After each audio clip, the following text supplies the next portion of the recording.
Buwasoyo. Ha? Buwasoyo. Buwasoyo. Wa.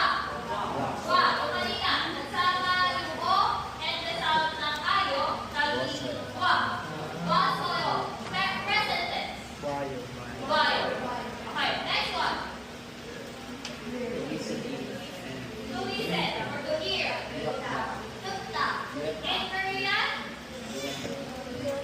kapasok siya sa irregular verb. Pokta.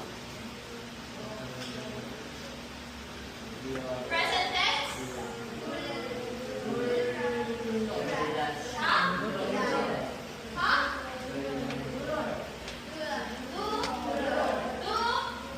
Duloyo. Okay, papasok siya doon sa real ruta. Ay, di pala, di pala.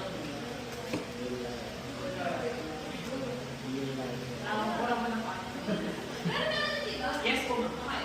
So, next one. The street in Korean, Manhada. Present tense. Mahal? Pa? Ha? Mali.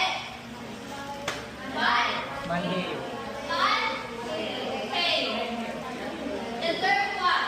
Lagay tayo sa present na ha. Instead ng first rule, pagiging kayo. Okay, past tense. Smile and solo. This one is to smile or to laugh. Punta. Punta. In Korean present tense. Ha? Usoyo. Punta spelled as punta. Pero kapag ginawa ko na siya as present tense, magiging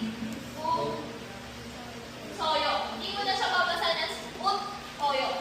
Usoyo. The sound of seal, Usoyo. kasama na siya doon sa second silo. Mhm. Usoyo.